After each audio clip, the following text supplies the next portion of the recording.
오늘은 200명 없어도 이긴다, 200명 없어도 이긴다라는 제목으로 하나님 말씀 증거하도록 하겠습니다. 그 다윗의 인생 가운데 가장 약할 때가 언제냐 그러면 아마 이때가 아닐까. 또 다른 말로 하면은 그 아들 압살롬에게 쫓겨났을 때, 그때도 어렵겠죠. 하여튼 다윗은 인생에 고난이 참 많았습니다. 바닥까지 떨어진 때가 많았는데 가장 바닥까지 떨어졌던 때라 그러면 이때겠죠. 그죠? 이게 완전히 바닥까지 떨어졌습니다. 사울에게 쫓겨서 도망치고, 그래서 블레셋에 들어갔다가 블레셋의 왕 아기스가 시글락이라는 성을 하나 주죠. 거기에 머물러 있다가 또 전쟁 벌인다 그러니까 도우러 가지 않습니까?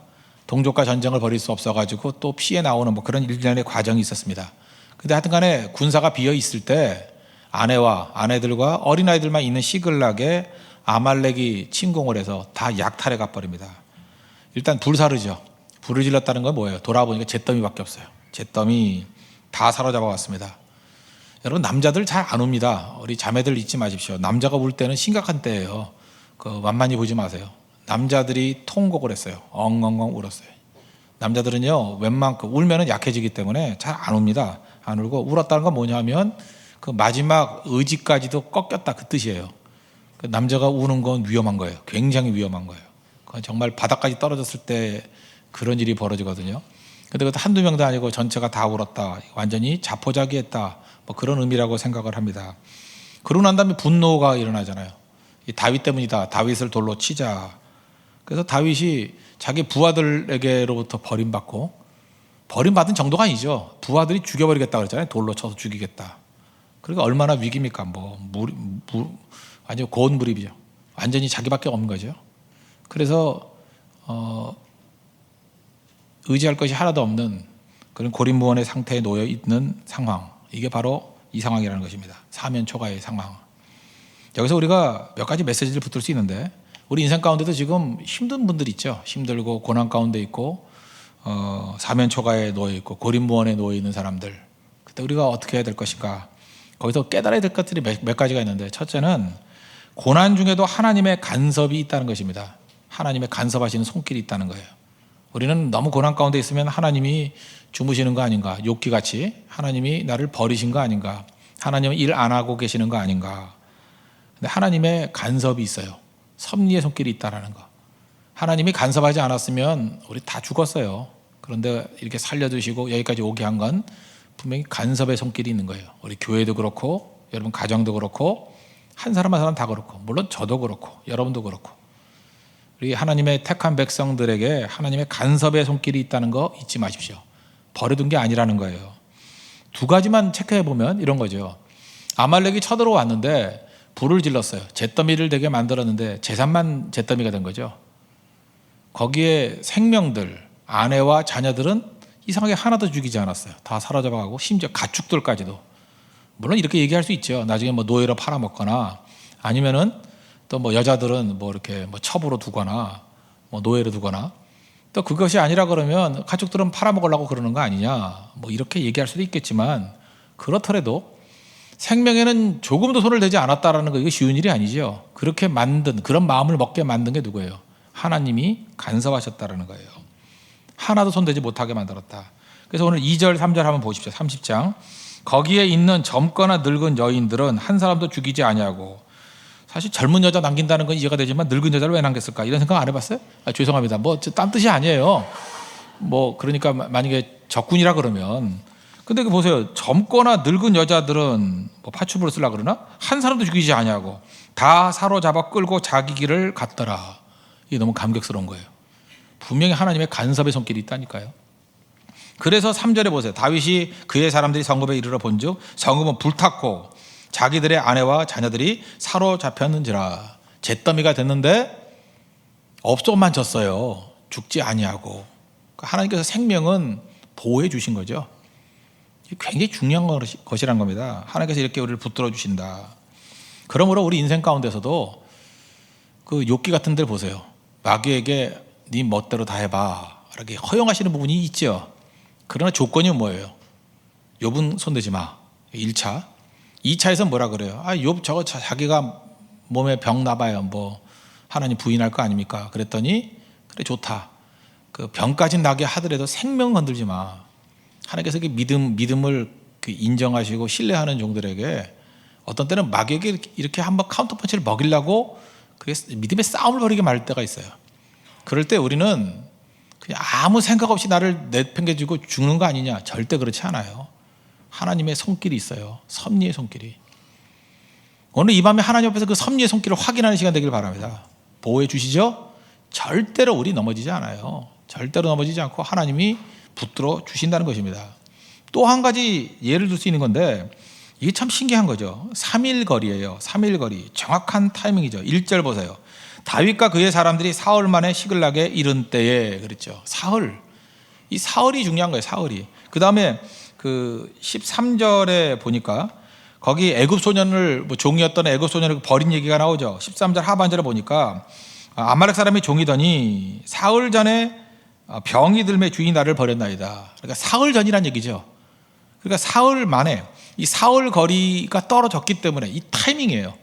그랬기 때문에 다윗이 따라가서 건져낼 수 있었고 사흘 거리를 이틀 만에 따라갔어요. 건질 수 있었고 모든 것이 회복될 수 있는 정확한 타이밍이었다는 거예요.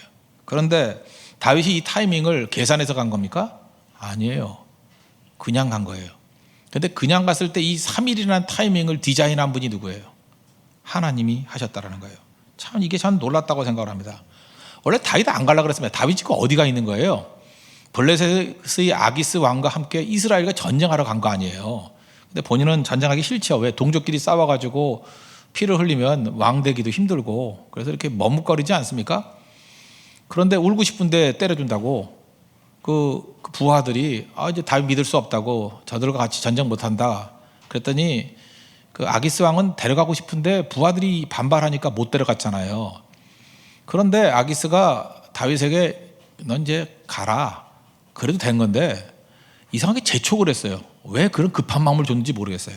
29장 보세요. 29장 10절 거기 보시면 그런즉 너는 너와 함께 온 내 주의 신하들과 더불어 새벽에 일어나라. 이것도 새벽 기도예요. 그죠?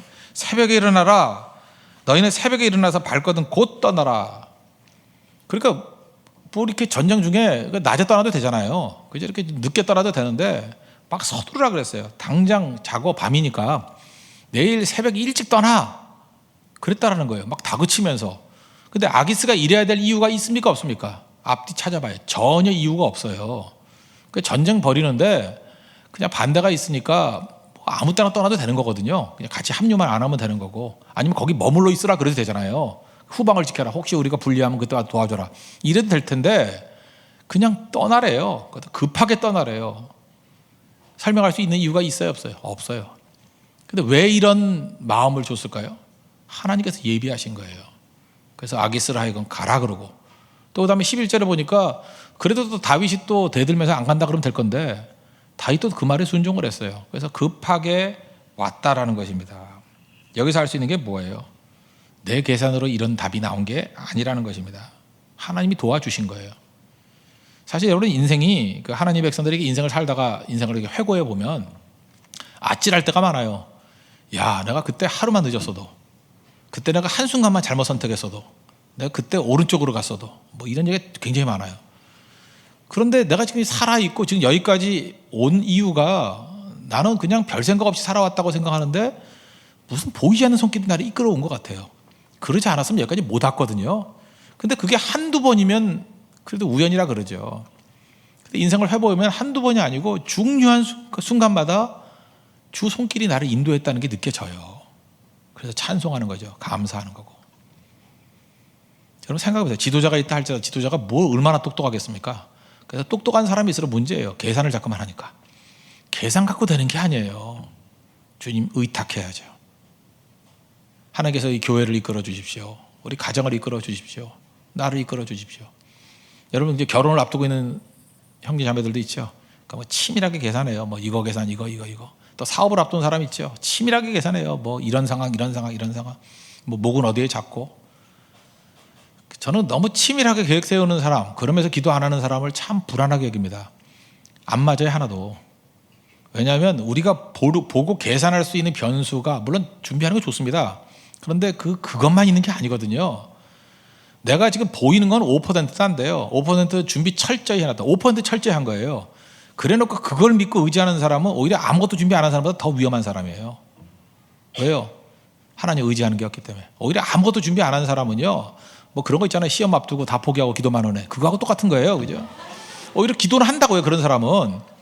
그래서 또 어쩌다가 될 가능성이 있지만 자기가 보이는 세계 5% 철저히 준비하고 이것으로 모든 게 다 준비 끝났다고 생각하는 사람은 진짜 위험한 거라고. 제게 제가 넘어가는 거예요. 그러므로 잊지 말할 게 뭐냐면 내 인생 내가 몰라요. 내 길 더 잘하시니. 찬양 있잖아요. 내 길 더 잘하시니. 나보다 나를 더 잘하시는 주님. 그 불멸의 노래 공과 고의 하나님 다 아시죠? 난 몰라요. 내 길을. 그냥 나의 가는 길을 오직 그가 하시나니. 누가 알아요? 그가 하셔요. 하나님이 하신다고. 그래서 하나님께서 우리를 이렇게 세미한 손길로 이끌어 가신다라는 거 잊지 말아야 된다는 것입니다. 에스라 있죠. 학사 에스라서 7장 28절 보니까 거기 많은 사람들이 나를 도왔다. 일꾼들이 일어났다. 이런 고백을 하면서 내 하나님 여호와의 손이 내 위에 있으므로. 참 이게 에스라서 또 느헤미야서에 제일 많이 나온 단어가 뭐냐면 여호와의 손이에요. 하나님의 손이 내 위에 있으므로. 이걸 느끼고 살았다는 거예요. 여호와의 손이 내 머리 위에 있대요. 그래서 학사인데 이거 학자거든요. 학자가 뭐 리더도 아니고 뭘 얼마나 잘 이끌었겠습니까? 근데 이 펜대만 고리던 사람, 이 책만 보던 사람이 나서서 말씀 증거하고 이끌어 가는데 뭔가 이렇게 돼가요. 이상하죠. 리더십 훈련 받은 적도 없는데. 그래서 고백하는 게 뭐예요? 내 하나님 여호와의 손이 내 위에 계심으로. 거기에 능력이 있다는 거예요.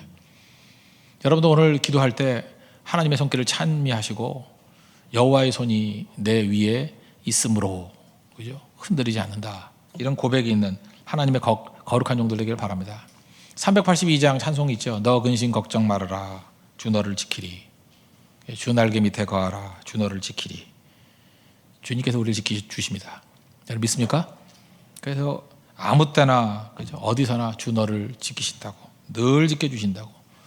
그거 붙들고 오늘 첫 번째 메시지는 이거예요.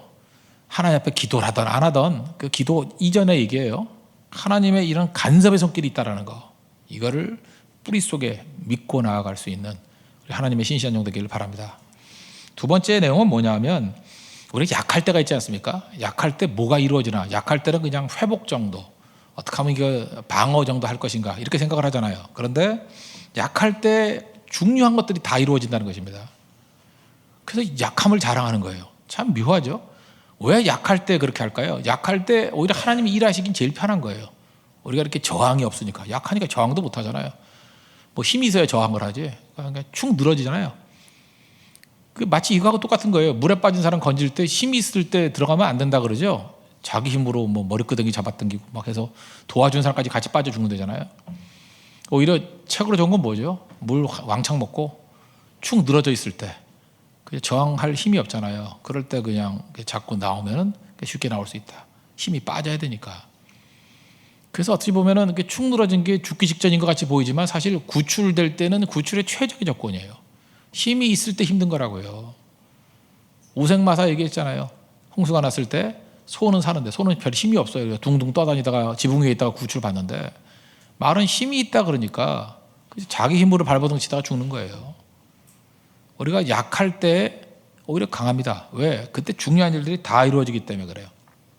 이스라엘 왕 가운데 제일 강력한 왕을 들라 그러면 여러분 이미 이상 누구겠어요? 뭐 솔로몬이 참 강하죠. 솔로몬 때 그 부귀영화가 어마어마했잖아요. 솔로몬 때 진짜 12지파 통일이 이루어졌어요. 진정한 통일. 다윗 때 됐지만 다윗은 약간 엉성한 거 앙금이 있었거든요. 그리고 처음에는 헤브론에서부터 그러니까 그 유다 지파와 베냐민 지파 정도의 왕으로 시작했죠. 7년 동안. 그래서 이렇게 완벽하지는 않았어요. 근데 이게 완벽한 시스템을 만든 게 솔로몬이거든요. 12지파를 통일했고 왕권을 확립했고 제도를 세웠고 조직을 완성했고 상비군이 뭐 완비됐고 경제적인 융성함이 있어서 무역이 엄청난 거예요. 에시온 게벨이라는 그 시나이 반도에 있는 항구가 있거든요. 거기서 뭐 전 세계 물건들이 다 들어오고 이디오피아 뭐 여왕이 와가지고 뭐 한수 배웁시다 뭐 이랬다며요. 그죠? 뭐 그러고 갖고 뭐 속설에 의하면은 뭐 당신의 씨를 주십시오 뭐 그래가지고 뭐 임신해가지고 가서 뭐 곱두개가 세워졌다 뭐 그런 얘기도 있고 믿거나 말거나요. 하여튼 그건 뭐 성경에는 없는 얘기니까 이제 뭐 그런 얘기들. 근데 맞는가 봐요, 그게. 자기들 후회라 그러기도 하고 뭐 그런 게 있다라는 거예요. 그러니까 솔로몬 그러면 은이 돌멩이 같이 굴러다녔대요. 얼마나 많았으면. 그러니까 뭐 융성했다 그런 거죠. 부인이 1000명이다. 뭐 여자 많다 그 뜻보다는 옛날에 이 부인은 나쁘게 보면 뭐 음란했다 이렇게 얘기할 수도 있지만 뭐 1000명이 음란하다 말할 수는 없죠. 그건 일이죠, 일. 근데 이건 외교적인 관계예요. 그러니까 왕건이 그 지방 호족들과 외교적인 관계를 맺으려고 이렇게 결혼을 많이 했잖아요. 고려 왕건이. 그런 쪽으로 이해하는 게 좋을 것 같습니다. 그래서 이걸 어떻게 해석해야 되냐면 외교적으로도 융성했을 때, 외교적으로도 융성했어요. 뭐든지 부족함이 없어요. 그냥 풍성했을 때예요. 그런데 여러분 솔직한 얘기를 들어보세요. 솔로몬의 이런 이야기를 역대상 열왕기상에서 쭉 읽으면서 가슴이 벅차오르는 거 있습니까? 가슴이 벅차오르지는 않아요. 그냥 입만 벌어져요. 와, 뭐 은이 굴러다닌데 와, 부인이 1000명이래. 와, 뭐 이런 거 그죠? 이게 막 감동이 와요? 막 감동이야. 부인이 1000명이래. 뭐 감동. 은이 돌멩이같이 굴러다녔대. 드디어 통일을 했대. 뭐 이런 게 있어요? 그렇지 않아요. 강할 때는요, no dream. 꿈이 없어요. 전혀 꿈이 없어요. No imagination. 상상력도 없고. 우리 인생이 그래요. 여러분, 하나님께서 여러분에게 뭐 어떤 때 이렇게 외적인 강함을 줘요. 그러면 생각보다 재미 정말 없는 인생이에요. 만나보면요, 꿈 하나도 없고요. 상상력도 없고요. 은혜도 없고요. 환상도 없고요. No fantasy. 아무것도 없어요. 그냥 배부를 뿐이에요. 그래서 이야기 들어보면 권태로워요. 조금 듣다 보면 짜증나요. 마치 여러분의 페이스북 보듯이 밤낮 어디 가서 뭐 먹었다, 뭐 맛있었다, 뭐 유럽이 멋있더라, 뭐 다 버리고 떠난다, 뭐 내게는 쉼이 필요해요. 비키니 입어도 뭐 뒷모습에 윗모습만 살짝 올려놓고 마치 환상적으로. 짜증나요. 짜증나. 다 거짓말인지 다 알아요. 내가 아는 어떤 애는요, 페이스북의 내용으로 볼 때는 세상에서 걔만큼 행복한 애가 없어. 전 세계를 돌아다니면서 온갖 걸 다 누리고 맛있는 거 먹고 멋진 데 가고 정말 시집 기가 막히게 갔구나. 얼마 전에 연락 왔어요. 이혼한다고.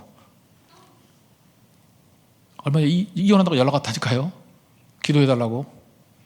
뭘 기도냐? 이혼을 막게 해달라고 기도가 아니라 많이 돈 받아내게 해달라고. 그걸 내가 지금 무슨 이혼 중재 변호사예요? 왜 나한테 그걸 기도를 해달라 그래? 근데 하지 말라 그랬어요. 지금 네가 필요한 건 엎드려 기도할 때라고. 솔로몬 같은 인생을 살고 싶습니까? 솔로몬이요, 꿈이 없어요. 반면에 솔로몬 말고 다윗을 보세요. 다윗은 왕 되기 이전에 한번 보세요. 얼마나 고난이 많습니까? 쫓겨다니고 광야에서 약하고 정말 약하죠. 힘이 없으니까 꿈을 꾸는 거예요. 그러지 않아요? 뭐 목이라 그래도 안 모이니까 꿈이라도 꿔야지. 모이는 꿈. 와, 부하들이 막 모여들고. 다윗이요, 이렇게 왕 돼도요 따르지도 않았어요. 자기 지파, 유다 지파만 따랐어. 그래서 유다의 왕 헤브론에서 나머지 지파 10지파는 따르지도 않았어요. 그러니까 무시되게 당하고. 그러니까 꿈꾸는 거죠. 이스라엘이 하나 되는 꿈. 하나 됐을 때 꿈꾸잖아요. 다 이런데 왜 꿈을 꿔? 그래서 다윗의 특징은 뭐냐? 꿈이에요. 약하기 때문에 꿈꾸는 거예요. 근데 그 꿈이 자기 꿈이라 그러면 그렇게 커지지 않을 건데 아예 하나님의 꿈을 입양해 버려요. 어둡션. 하나님의 꿈을. 그래서 큰 사람 되는 거예요. 하나님이 하나님의 꿈을 입양시키고 싶은데 강한 자는 하나님 꿈이 필요 없다 그래요. 내 꿈으로도 충분해. 그런데 지지도 거지같이 사는 사람은요, 아무것도 없기 때문에 하나님의 꿈을 품어요. 그래서 능력 가운데 일을 한다고요. 다윗 제일 약할 때였어요. 그래서 이때 모든 꿈을 다 품는 거예요. 하나님 나라의 꿈을 품잖아요. 저는 우리 교회가 더 약해지길 원합니다. 약한 가운데 하나님의 꿈을 꿔야 돼요. 하나님의 꿈을 입양해야 돼요. 그렇습니다. 하나님 꿈꾸게 해주십시오. 그래서 아무것도 없으면요, 힘이 빠지는 게 아니라 꿈을 붙들게 돼 있어요. 꿈을 꾸기 시작해. 여기저기서. 새벽마다 많은 영혼들이 그죠? 바닥까지 모여서 기도하는 꿈, 철야 기도도 이렇게 많은 성들이 모여서 기도하는 꿈, 클럽에 뭐 줄 서 있는 게 아니라 기도하는 꿈. 얼마 전까지 그 메르스 때문에 그 금요일날 없대요, 그 사람들. 그죠? 그래도 우리 교회는 기도하는 사람도 오대. 우리는 메르스와 관계없죠? 그런 꿈. 저쪽 줄이 이쪽으로 오는 꿈. 그 줄이 바뀌어야죠. 꿈도 못 꿔요. 꿈도 안 꾼다는 건 여러분 힘이 있기 때문에 그래요. 뭔가 힘이 남아도니까 힘이 있는 사람은 절대 꿈 안 꿔요. 무너지면 그때부터 꿈꾸기 시작한다는 것입니다. 여러분 구약 성경에서 제일 중요한 사건 하나를 든다 그러면 물어보나 마나예요. 출애굽이에요. 그게 출애굽이죠. 출애굽이라는 게 뭐예요? 말이 출애굽이지 내용은 뭡니까? 광야 생활이에요. 고난이에요. 광야 제일 약할 때예요. 제일 약할 때 예배가 나왔어요. 제일 약할 때. 출애굽 광야 생활에서 예배가 나왔잖아요. 제일 약할 때 예배가 나왔어요. 제일 약할 때 율법 받았어요. 말씀 받았어요. 제일 약할 때 성전을 받았어요. 잘 보세요. 이스라엘의 그 3대 기둥이라 그러면 예배, 율법, 말씀, 그리고 성전 아니에요? 그 시스템. 이게 언제 나와요? 제일 약했을 때 나와요. 제일 약했을 때. 강할 때 나오는 게 아니에요. 제일 약했을 때 하나님께서 주시는 엑기스를 다 부여받는 거예요. 그리고 나중에 그 위에 틀이 세워지는 겁니다. 오늘 여러분 약하십니까? 너무너무 좋은 거예요. 이때가 여러분의 인생의 그 시스템 만드는 시간이에요. 모든 틀을 만드는 시간이라고. 그때 우리가 해야 될 일이 뭐죠? 하나님 부르짖는 거죠. 여기 6절 뭐 맨날 보는 거니까 간단히 볼게요. 뒷부분에 다급했다. 그래서 그의 하나님 여호와를 힘입고 용기를 얻었더라. 다윗이 했던 일이 뭐예요? 다급해서, 그죠? Greatly distressed. 엄청나게 distressed. 그죠? 이렇게 다급해가지고 막 억눌려가지고. 여러분 다급함은 그 내가 볼 때 뜻이 있어요. 하나님께 부르짖으라는 거예요. 하나님 찾으라는 거예요. 시글락에 가 있는 동안이 그 시간을 따지면 16개월이거든요. 1년 반 채 안 돼요. 1년 4개월. 1년 4개월 동안 블레셋의 시글락에 가 있었어요. 참 다윗은요 묘해요. 광야에서 사울에게 쫓기고 사울이 창을 던지고 뭐 이렇게 위기 가운데 있을 때도 시편이 나와요. 시편이 기도잖아요. 기도가 나와요. 항상 기도했던 사람이라고. 근데 시글락에 가서 생각보다 편안하게 지내요. 그죠? 아기스가 이렇게 편의를 제공해줘서. 육체적으로는 편한데 영적으로는 바닥에 바닥.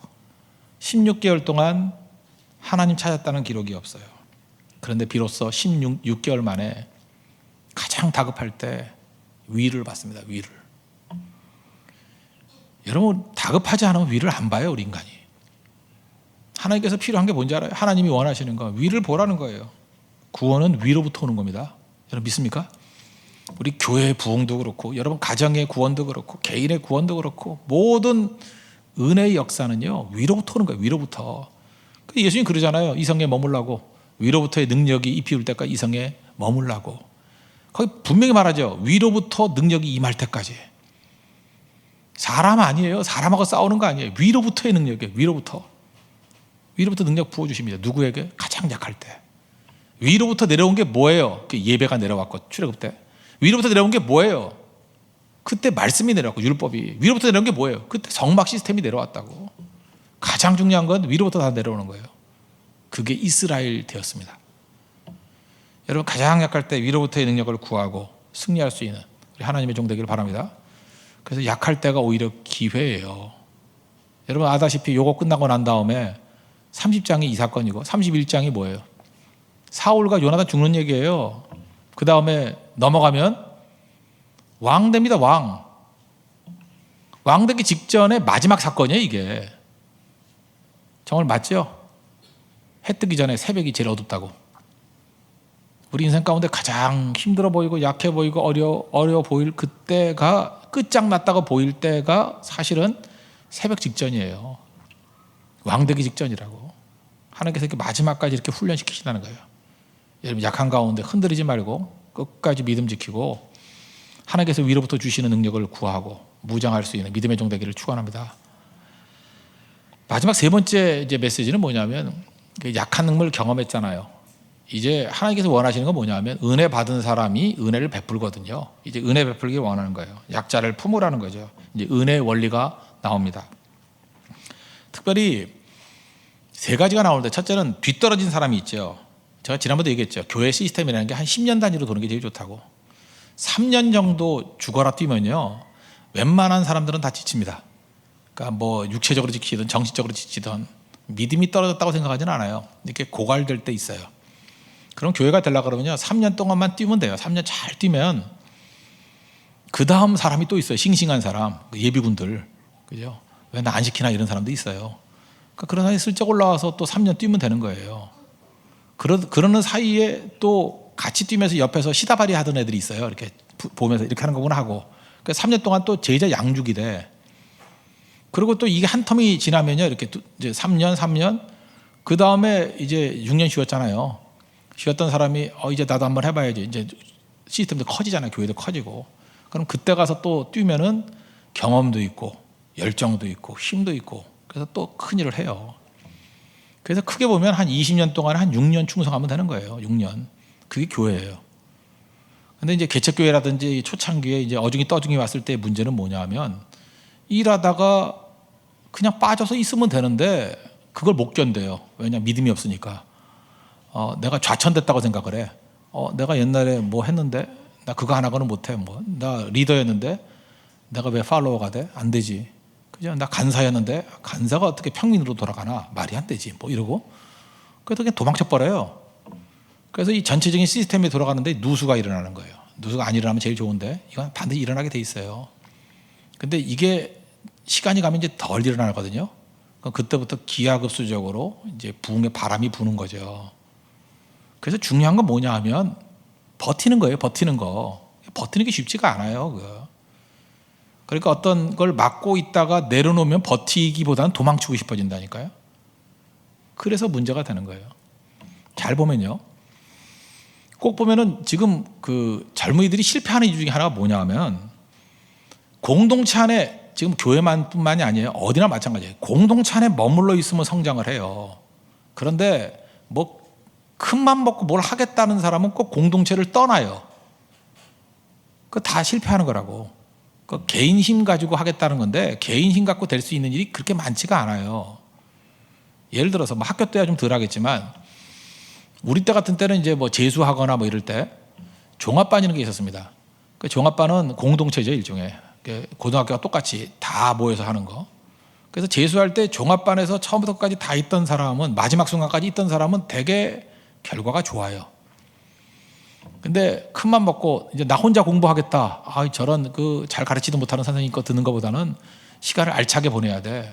저렇게 8시간 공부하기보다는 중요한 거 2과목만 듣고 중요한 것만 뽑아서 듣고 나 혼자 공부하면 돼. 라고 이제 나와서 단과반 인생이 있어요.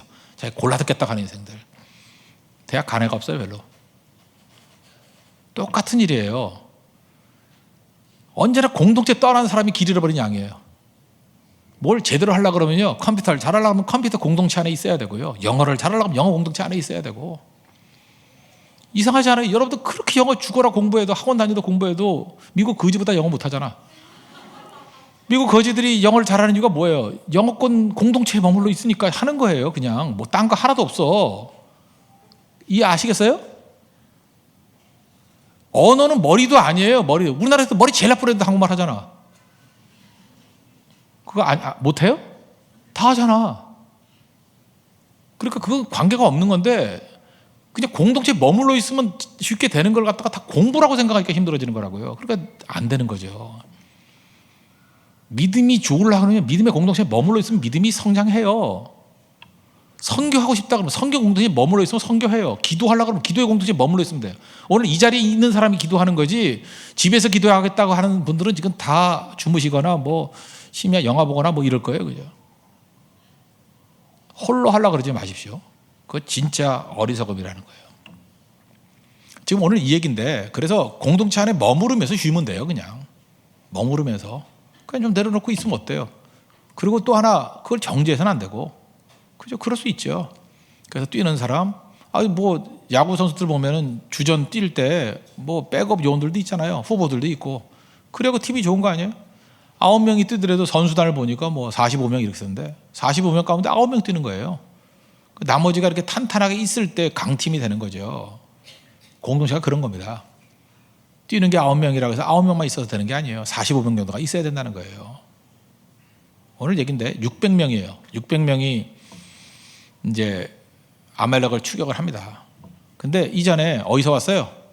지금 전쟁하러 갔다가 돌아온 거죠. 시글라가 돌아온 거죠. 그러니까 지쳤어요.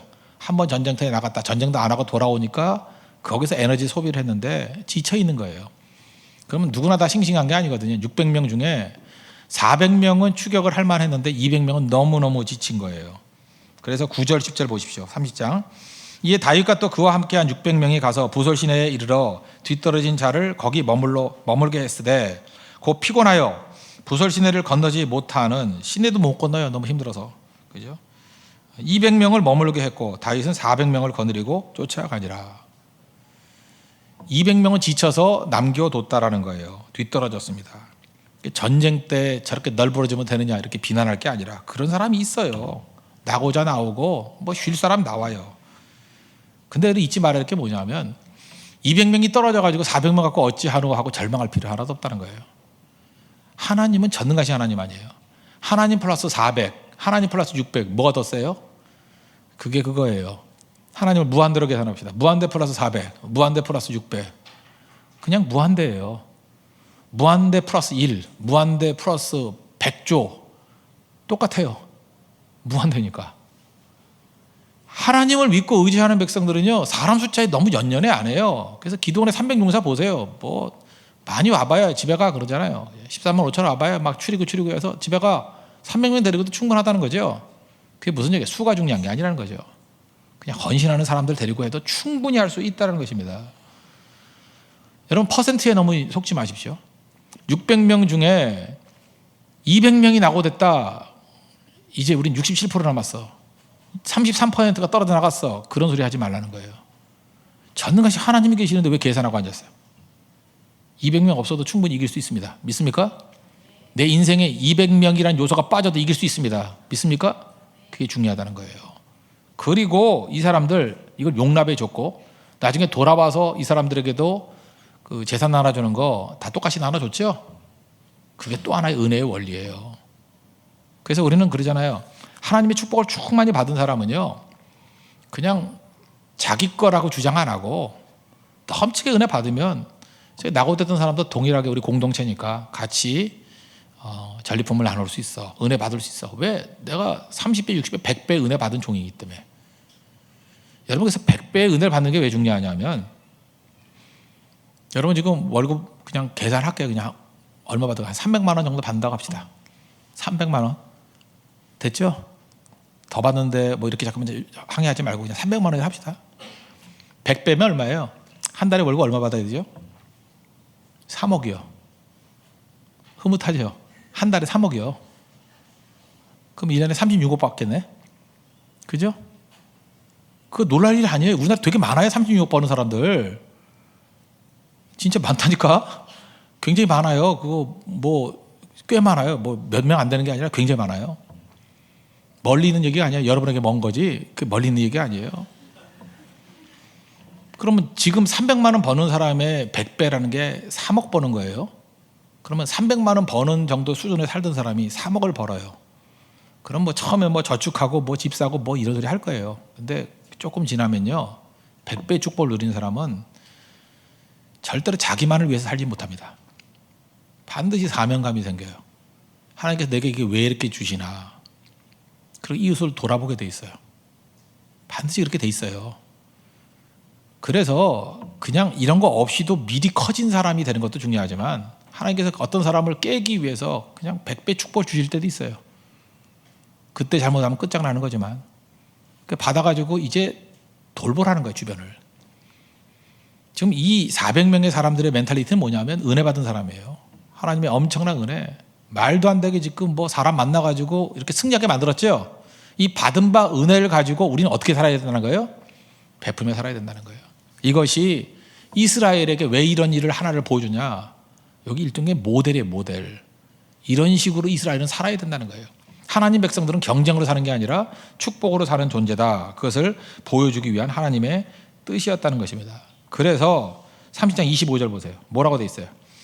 그날부터 다윗이 이것으로 이스라엘의 율례와 규례를 삼았더니 오늘까지 이르니라. 이 기록된 당시까지 이르니라. 이게 이스라엘의 규례가 됐대요. 어떤 규례요? 은혜의 원리. 왜 가능하죠?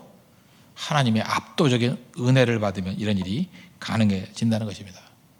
그래서 최악의 영성은 뭐냐면 인색한 영성이에요. 인색은 왜 인색이냐? 은혜를 모르는 자들은 인색해요. 인색하고 용서를 모르고 매정하고 메마르고 틀렸다 맞았다 얘기하기 이전에 한마디로 우리 판단하면 돼요. 저 사람은 은혜를 모르는구나. 반면에 겉으로 볼 때 별거 없는 것 같이 보이는데 그 사람에게 풍성함이 있어요. 베풀라 그러고 섬길라 그러고.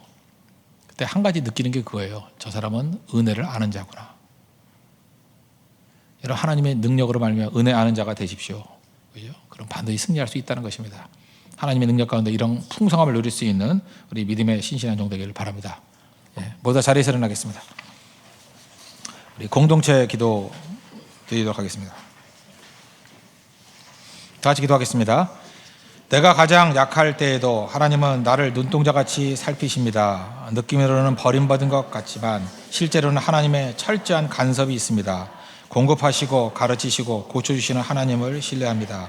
강할 때는 오히려 아무 일도 못하고 권태롭기만 합니다. 약할 때 꿈꾸고 약할 때 예배하고 약할 때 말씀 붙듭니다. 약함을 통해서 인생에서 가장 중요한 모든 기초를 닦게 됩니다. 약함의 능력을 사용하게 하소서. 구하면 주십니다. 하나님께 구하고 하나님으로 힘입어 용기를 얻게 하소서. 200명 없어도 이깁니다. 하나님이 함께하면 수에 의해서 좌우되지 않습니다. 약한 자를 도울 때 그가 오히려 우리의 힘이 되기도 합니다. 선교와 구제에 힘쓰게 하소서. 인생은 최악의 영성입니다. 차고 넘치게 받아 넉넉함으로 나누게 하소서. 축복의 통로가 되게 하소서. 예수님의 이름으로 기도합니다. 아멘. 오늘도 이 말씀 붙들고 여러분 우리 기도하는 시간 되었으면 좋겠습니다. 풍성한 은혜 가운데 임하기를 원합니다. 우리 아까 찬양 하나 하겠습니다. 382장 찬양하고 하나님 앞에 우리 구합시다. 하나님의 간섭이 있다는 거 믿고 흔들리지 않게 해주시고 약할 때 가장 중요한 일이 벌어진다는 거, 그리고 약한 자를 품고 은혜의 통로가 될 수 있도록 우리 이끌어달라고 기도하는 마음으로 찬양하겠습니다.